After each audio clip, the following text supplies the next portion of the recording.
What is up, everybody? We got a new camera, baby. So hopefully I look a little better.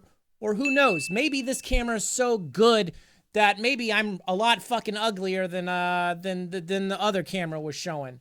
What I noticed is it kind of makes my lips a little more pink than normal, so it definitely looks like I'm wearing something. But I swear I don't do that. But anyways, we're gonna go ahead in this video. We're gonna go over constructing an A+ setup. And I'm gonna break down an actual A+ trade, all the narrative and context behind it, because I think that is very important. I have an old school video on context. I think that's a very good video. Think of this as like a part 2 of that. But before we do that, well, here we go. We're gonna go over these trades. So these are all the trades that we're gonna go over. But more importantly on this video, I'm going to actually be breaking everything down on an actual chart, not necessarily the order flow component. I mean, you can see that the trade initially worked for 53 ticks. It came back. I didn't take much off of it. These are all 8 contract trades. So, you know, you're looking at $100 a tick. And then finally we got it to run, and then I'm explaining the mistake on how I should have held that for an extra 2K. But anyways, before we get into all of this, we're going to go over some coffee donations. Guys, feel free to donate to the channel because YouTube doesn't pay shit. Here's the coffee link, you know, if you like what I do. Think of it as like a tip. But anyways, let's go over what we've gotten since the last video. Oso, I know you. Thanks for sharing all these good stuff. Thank you, sir, for the 15 bucks. Khaled, you changed my life, literally. I hope the others you've reached are tipping you too. Damn, 50 bucks, baby. Shit, man, somebody loves me. God dang, Khaled, I'm glad I'm changing your life. If you ever need anything, just reach out to me.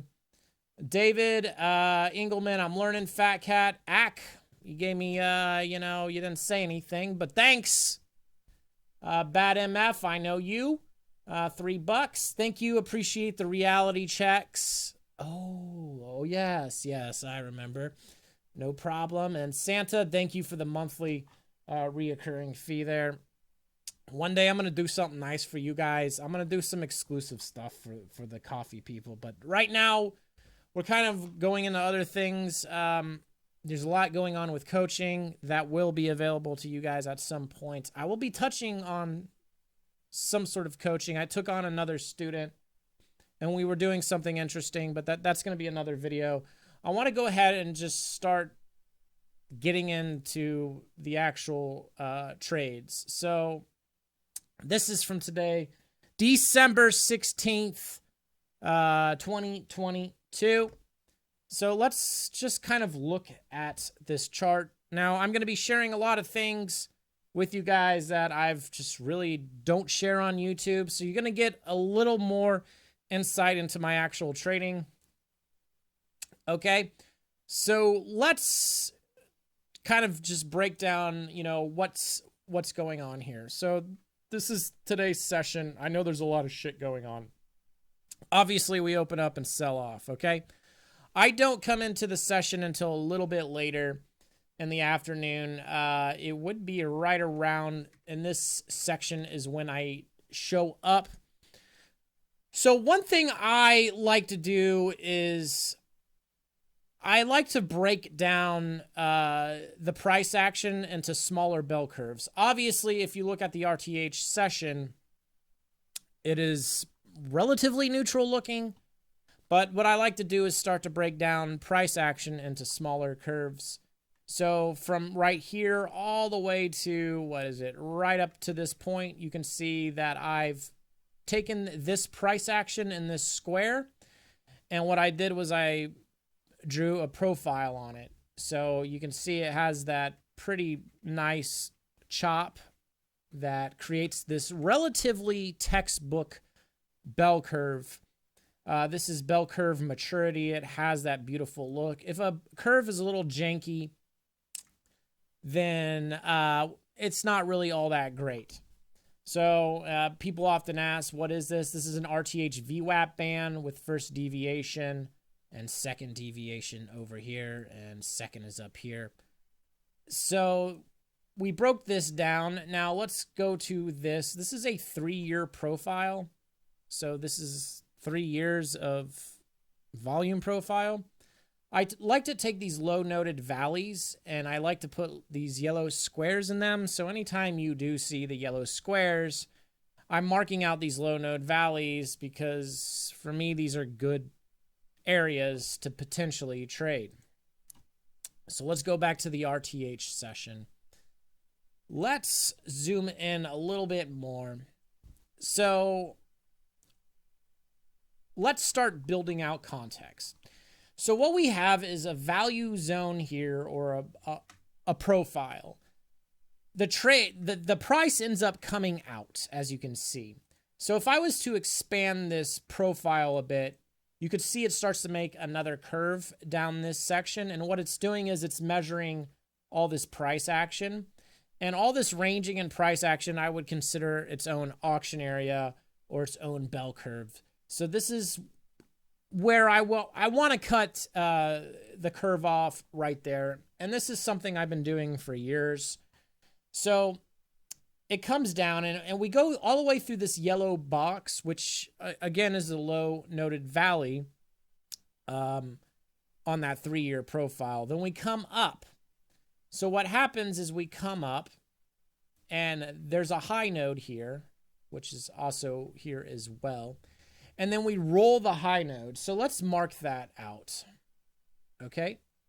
So we roll the midpoint of this bell curve or the high node. Either way, midpoint or a high node. Typically, that right there, that tells me a lot. So that's giving me a lot of context. That's giving me a lot of information.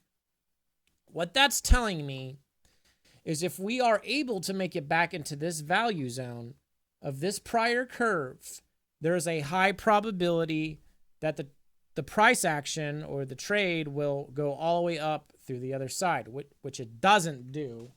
And let me get a drink of some smart water. Some of you guys who've been on the channel for a while remember the smart water kick. It's not really smart water. I just got this out of the toilet bowl. But anyways, we get a roll there. So that roll right there tells me something. That tells me that if we do come up, there's a high probability. So I'm building context. So that is a clue right there. Actually, I think I wrote down all this shit. So that's a mid roll. We come in, we start breaking this yellow box, and then I'm anticipating it to go through here, which it doesn't do. Instead, we end up chopping here. So if we zoom in, you can barely see it, but there's price action where it goes up and down, and it starts chopping in here.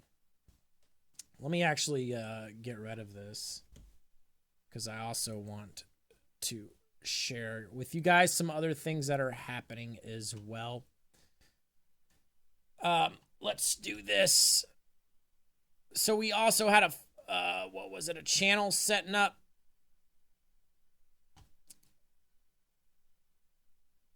Of such. Now, you don't really, when it comes to drawing channels, you don't need to be super precise about measuring each pivot, right? So, you don't need to be super exact with it, but either way, there's a channel here. So, after this second pivot, that's when when it really sells off, that's when it's like, all right, draw that out. And then right here, we could obviously draw that out as well. And I know there's a channel at this point. Okay. So if you remember my video, Art of the Trade, I talk about channels and stuff. This is kind of an example of what that will be. So let's continue. And I know this is starting off, kind of like, ew. But anyways, then it starts to flow back up right here. Not going through this. I do expect a failure in this spot, which is good because if price is coming into these yellow boxes, typically I want stuff to fail. And when it comes to A plus trades or any really good setup, the more it tests something, the more it fails it, the better it's going to be. So hitting it the first shot, there's a chance it can fail, and I know that. Same thing with it trying to come back up through this yellow box. Now, it already traded it once, twice, 3 times, that it just doesn't. I'm not really relying on it. It's kind of used up. You know what I mean? So it's all used up. It's been traded. The opportunity there really isn't all that great. The more it kind of cycles, I'm trying to take a fucking sock off my foot. So we got that going on, and then we start to get a little bit of a channel up here, a smaller one. It blows it out right in this section, and then it starts to put in another fucking channel, which also gets blown out. Okay, so this is all context. Okay, but at the same time, this price action in this section is starting to go sideways. So I know that there is a range here. She eventually blows out, and now I have this is as textbook as a bell curve gets. So now I'm marking this chopping. You can do the same thing over here. I could mark it up like this. But anyways, I have that. So we got this going on. So the first entry that we're going to see right up in this section, this trade here, is going to be set up here. So right now we're kind of building context. Give me a second. So now we're kind of building a little bit context out. So let's actually pull something else up. Let me explain something else. This is kind of newer for me, and I'm really digging it. So here's the advanced decline. This is a little newer of a tool for me. I just started experimenting with it today. I watched a bunch of SMB videos, and they talk about it constantly. And I've used it in the past. I'm like, whatever. So I'm like, yeah, you know, maybe we can look at this thing. So this is interesting. I do look forward to more things on this. And this is NICE advanced decline. And what this is measuring, I believe, the open and close of like 2,000 stocks or some shit. What was interesting about it, though, was at this point, where was it? Yes, right here. So at this point right here, you can see that we have this high push, and then we come down, and then right here, it is literally at the same level it was, but the ES is a lot lower, so there's somewhat of a divergence in there. I know it's an indicator and shit, but guys, when it comes to trading, order flow is merely a small component into a bigger system, and I'm giving you a glimpse of what that bigger system is. But anyways, so I noticed that. So another thing we have is a mid-roll here as well. So at this point, we had a high node right here. So much like up here where this high node rolled, we had a mid-roll right there. So I know if it comes up there again, there's a high probability it'll go through, which again, much like this one, it doesn't quite do it. It tests up there. I would consider that 2-3 more times. Okay. So the more it fails, the better it gets. So right in here is when things start to get really juicy. Now, before I talk about that, at this point in time, this bell curve did look like this. So I was looking at this bell curve, and I'm like, you know what? The day is starting to look neutral. It has a curve here, a curve up here, and it has this like dip in it. Sometimes neutral days do that, or it could be a double distribution, however you want to put it. So I'm looking at it. I'm like, you know, this could go up. And my best A+ setups are exactly what you're watching, but they're always very nuanced and different. My best trades where I can get the biggest wins are when I'm essentially getting the bottom after the market had sold off for a hot while. And what I generally look for is a lot of sideways price action. And, well, we got a lot of sideways price action. And then, you know, obviously we're building out the narrative and we're fitting all this shit together. So at this point, you know, things are looking interesting, almost as if we could go up, especially since it's failing down here multiple times to go through here. And then we pivoted this high node, you know, 3 times. This looks really solid. So what happens is it bangs in here. It's a little tricky to get into, but I end up nailing it right up in this section. Why do I like this? Because it has multiple factors of support. So let's zoom in. So this pullback is hitting the top value zone of this prior curve. And we have the edge of the yellow box there as well. So if we look at a 3-year chart and we zoom in, there is a high node here. And that high node is, it's almost like a wall, and it's kind of turning into support. Now, you need to keep that kind of loose because obviously it did chop in this section multiple times. But anyways, so, I mean, that was the key. All of this was key. We pivoted here, right? And now we're pulling back, and I got 2 areas of support. The value zone high and the edge of the 3-year, that dip, that high node is right there. So it starts to do some weird shit on the 3-second chart, which I don't have available right now. This is a 30-second chart. So we start to position up in there. And also we have, you know, the ADD is kind of diverged at this point. So let's put the ADD away and pull out something else called tick, which I've been using for the last week, and I kind of like it. S&B's talked a lot about it. I've used it in the past, but there's the ES will go into these certain environments where the volatility is just horrific, and it's really hard for me. So I've been trying to figure out other tools to kind of help me time shit slightly better. I mean, when the market is moving like FOMC or CPI, fuck, I'm crushing it. But it's getting stuck in a lot of these 4-tick rotations on a 3-second chart. And I do have a video on volume versus volatility. I recommend watching that because I kind of talk more about how I'm gauging volatility. But when it's just real bad and shit, for me, it's like I just like timing it becomes a lot trickier.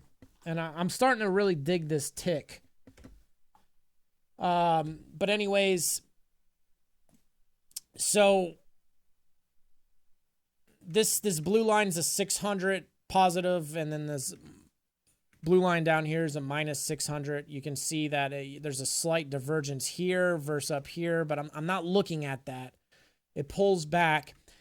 What I kind of want is, like, if I want to go long here, I don't want the tick to be hitting positive 600. I want it to be pulled back somewhat. The further pulled back it is, the better. And I did a lot of back testing, and I noticed that on certain trades, like these yellow boxes, I would notice that when they were failing, the tick was kind of at an extreme in the direction I want to trade. For example, if I want to go long right here and the tick is up, typically it would fail. So I started to notice that. I'm like, this is interesting. Maybe we can leverage it. So the tick did pull back, not all the way to the negative, which is like, okay, whatever. I don't want to put too much weight on this shit, just so you guys know. I'm not putting too much weight on this indicator or the ADD. I'm very much doing my own style of trading. I just want to know, how does these indicators, how do they fit in with my trading? How can they complement it? And I'm finding that they really do. So it's interesting. This is something I might get into more in future videos, but I'm still kind of exploring it, as well as some other stuff. So we get this nice pullback, you know, and the tick isn't above the 0 line, which is great. So we get in there. There's some micro ranging going on in there, which is a very zoomed in technique on a 3-second chart. and then it starts to pull up. So another thing that I'm liking, so on top of that, we have the ADDs looking good. Another thing that I like, because I know this fucking trade, like this trade is, like I just know this fucking trade really well. This is a trade I've been taking for years, and I just understand this fucking trade. And this trade just requires so much context to set up. But anyways, so next, we have, notice I drew this pink line right here, right on the midpoint of this curve on the right. So what we can notice is that most of the chopping after the trade is below the pink line. So typically when I'm trying to get long off of the bottom, and there's a bell curve above me, it never generally just breaches through that curve cleanly. What it does is it spends a lot of time churning and chopping below the halfway mark. The more it does that, the more pressure it's building, the more it's going to probably go.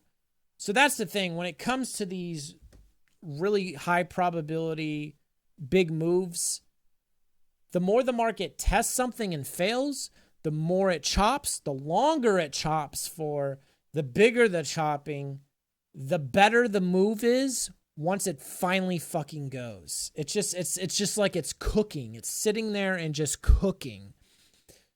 So that's part of what's going on, and that's how I nail bigger goes instead of scalps. So it's staying below the halfway mark. You can see it hits the bigger channel up here. So remember we had the bigger channel line. It hits it, right? And then it pulls back. And I know this trade can pull back to me. I do scale a little bit. That's why, we see it some sort of profit. I know I need to scale a little bit. So it comes back, doesn't quite come to the entry, hits the channel again, which is good because on these big, thick channels like this one you see here, how it's fucking thick as shit compared to those little ones I drew. Typically, when these big, thick channels start to break out, at least on the upside, it'll start popping and pinning on it. Like it's not going all the way to the other side, it's not going all the way down. Starting to pin on it, which is good. And it's staying above this value zone, which is good. It's staying in the yellow box, which is good. I have so much shit kind of converging and aligning. I have multiple factors of support. Now it does come back all the way to me right here, which, I was telling other traders. I was actually coaching a trader through this trade. He wasn't here for the initial entry. He shows up when it runs like up here or some shit. But I was talking to some other traders, and I'm like, this is the type of trade where you just need to hold it and your asshole's gonna pucker. So it comes back one fucking tick from my entry on the swing. But what I like about this, what I like about this is the tick is starting to hit the blue line. It's starting to hit the negative 600. So for me, that's good. That's real fucking good. So, where the original entry was right here compared to here, the tick was a little higher up, but now it's pressing. There's a little bit of a divergence there, but that really the divergence doesn't matter. It's the fact that it's extreme ticking down here. That's good because that's just telling me that it just may not push. Because if you look at the tick, if we zoom out, the tick is always bouncing back and forth. For the most part. Yes, it hits extreme areas or it can get pinned on one side and then the price can keep going. But for the most part, the tick is always mean reverting. So it kind of helps. All this did was help me just keep a little bit of confidence on holding it. I was willing to cut the trade and reposition. I was willing to cut it and get back in. And I do have a video where I did that on a setup similar to this on the short side. I don't remember what video it was, but I was more than willing to cut and reposition on it up in this section. Really depending on it. Like if it started flushing through here, then no. So then we come back up and then we, again, let's not forget this. Here's sort of another fail. Yes, it kind of gets to the point of control, but right here, it's not getting through. And then finally we break the channel and then we start just ripping. And then you can see how the tick is starting to get pinned on the upside as the market just keeps ripping. That's when the tick becomes kind of useless. It gets all the way to the other side, and it's getting into this green area, and then it pulls back, which is good. So to me, it's accepting this bell curve here. So it might want to re-auction that prior bell curve, because typically when you have a prior range or a prior bell curve, the price is going to go in there and attempt to re-auction that area. So it's holding up there, which is good. But then it starts shitting on itself. And then I have two computers. I was recording the session. This computer like freezes at this point.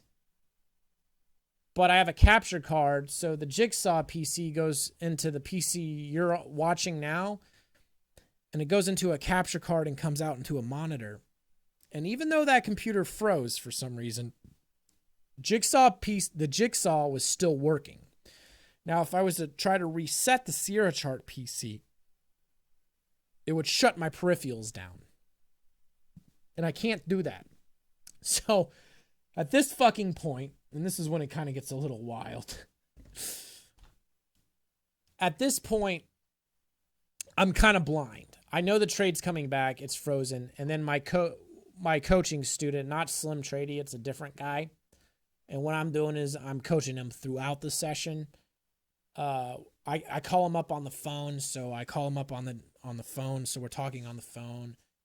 And now can't see Sierra. It's all frozen. But I'm watching Jigsaw, my charts and all that. And by the way, guys, if you want to save $30 on Jigsaw, use my coupon code and affiliate link in the description below. That would be awesome. Only if you've been considering it. But anyways, so I'm just watching Jigsaw at this point, and then the price is just starting to just shit on itself. You can see it just going down. And it's getting uglier and uglier. I pull the fucking trade. And I'm like, this shouldn't have happened like this. This shouldn't have happened like this.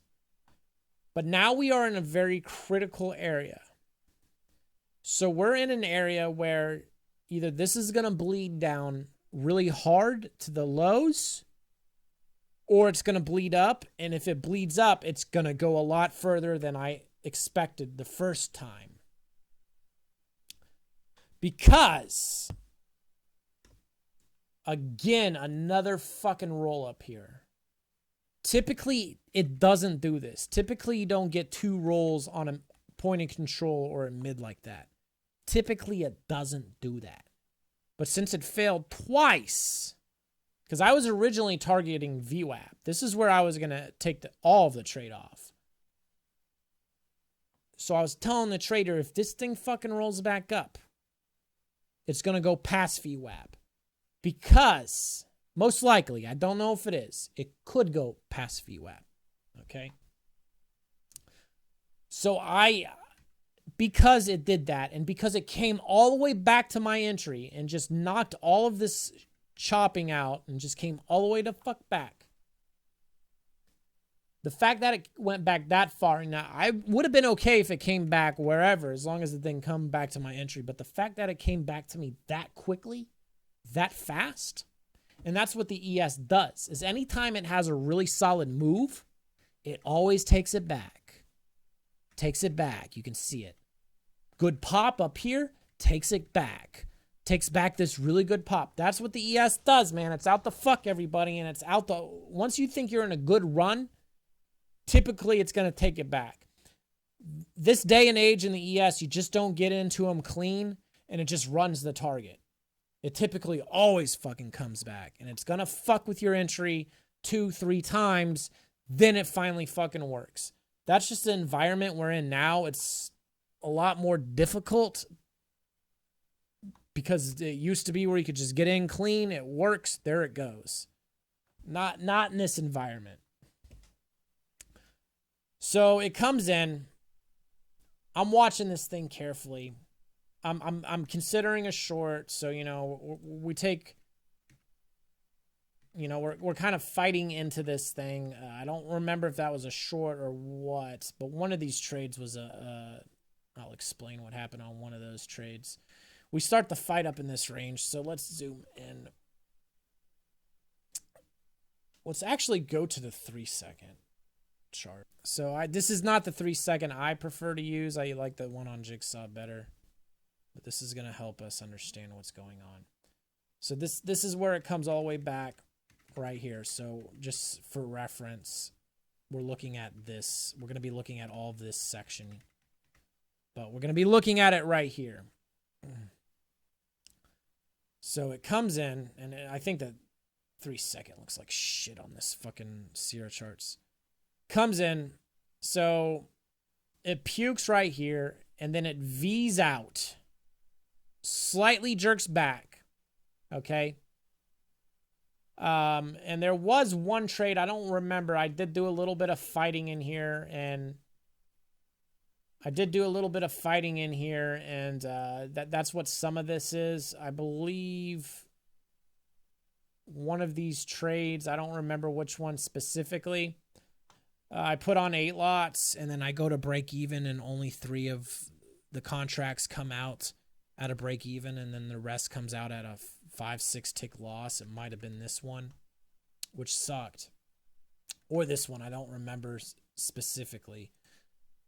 But I wasn't able to record at this point because the Jigsaw, or the Sierra, the Sierra PC did go down. So we get this little V. So I want to make sure that this fucking thing doesn't start chopping down here. If it starts ranging down here on such a microscopic level, then it's probably going to start puking. So it comes in, and there's a slightly small range here. It kind of looks like shit. Comes in, blows through this, starts to hold up here. I'm not sure what to do at this point. Comes up, comes down, comes up, comes down. And once I see this pivot right here, I know we now have a range. Because for me, trading ranges is where I have a lot of talent. Okay? On some stupid flush like this, I can't. It's not easy for me.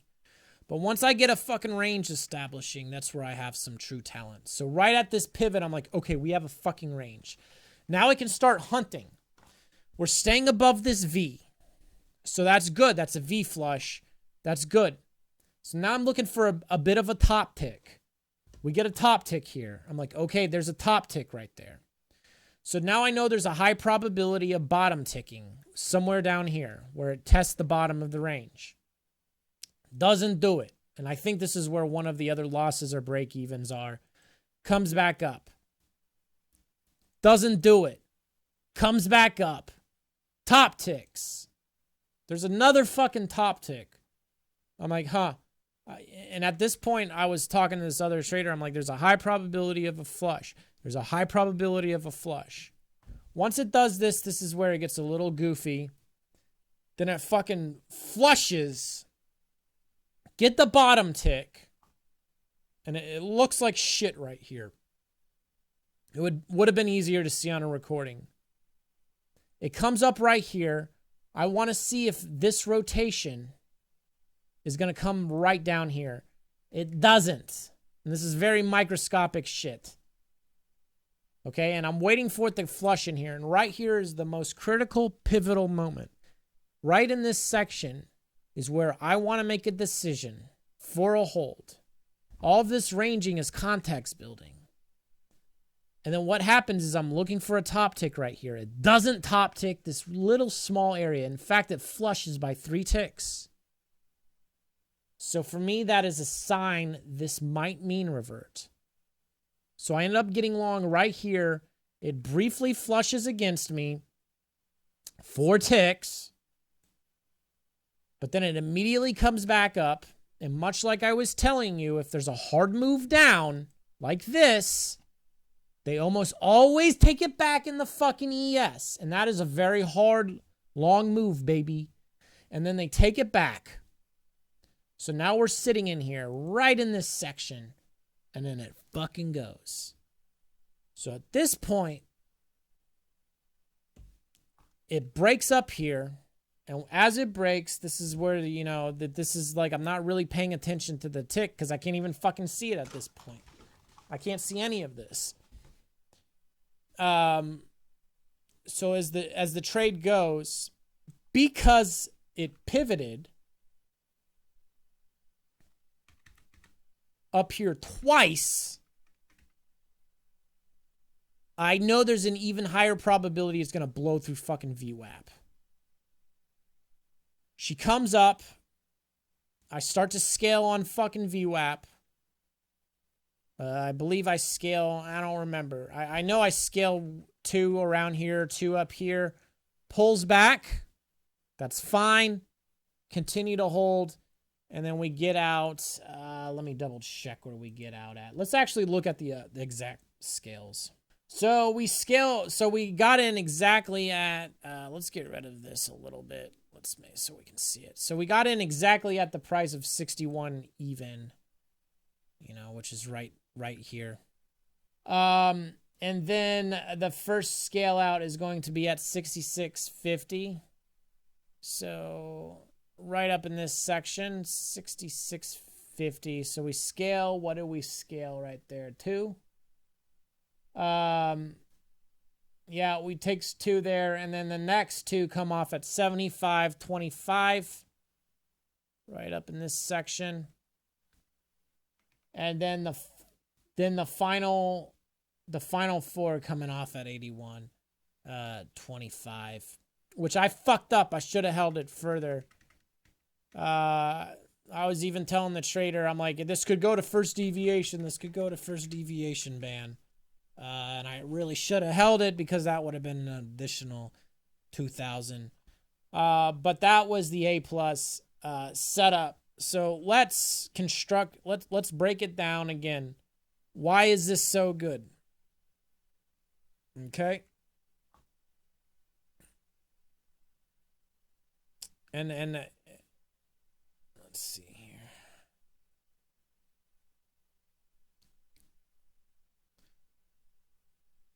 And what was crazy is as the trade was like all the way up at this point, I was telling the trader I was on the phone with, I'm like, I'm going to reset Sierra charts. I'm going to reset the PC. My jigsaw is going to go down. I said, if it comes in, I need you to tell me the price. So he's on the phone. He's on the phone the whole time telling me where we're trading. Is it fast? Is it slow? And then I'm resetting the PC and shit. And then my peripherals go down for a good 5 minutes. And then everything's back up and working. If it was going to go wrong, I was just going to hit the flat key. But that was kind of trading blind on that, which, woo, for a hot minute. But I obviously waited for it to really get away from my entry to start fucking with that kind of shit.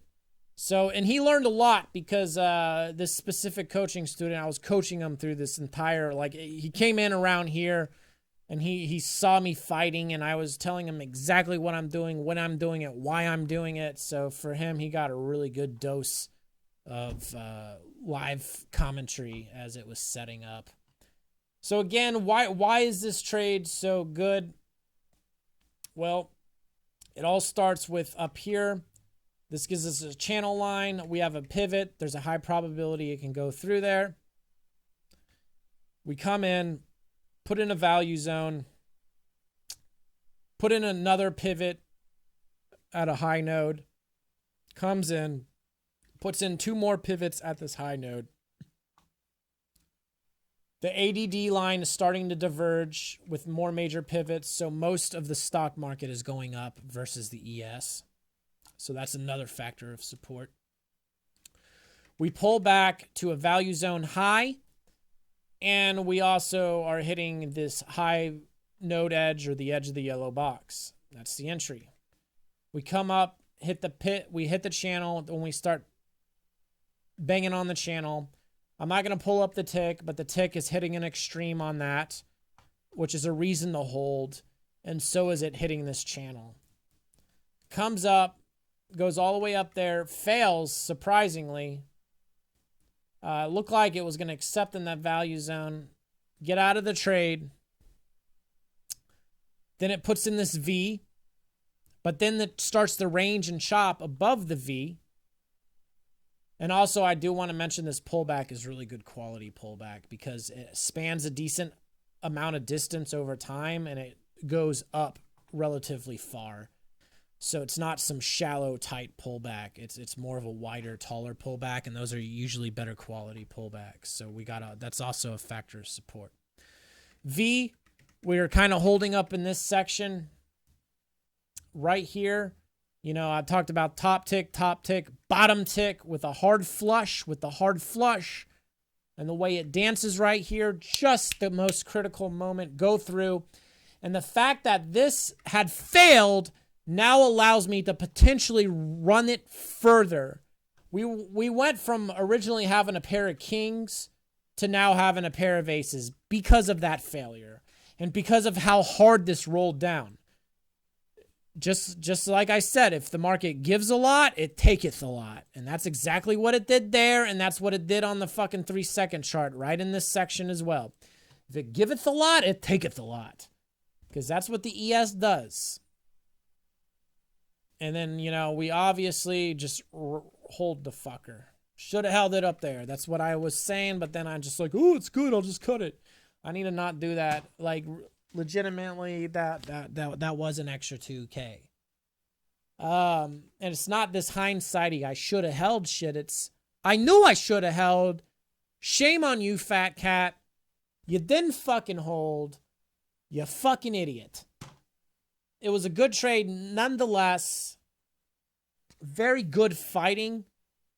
Had a bit of problems with not everything getting filled because the volume was coming in at such a low pace.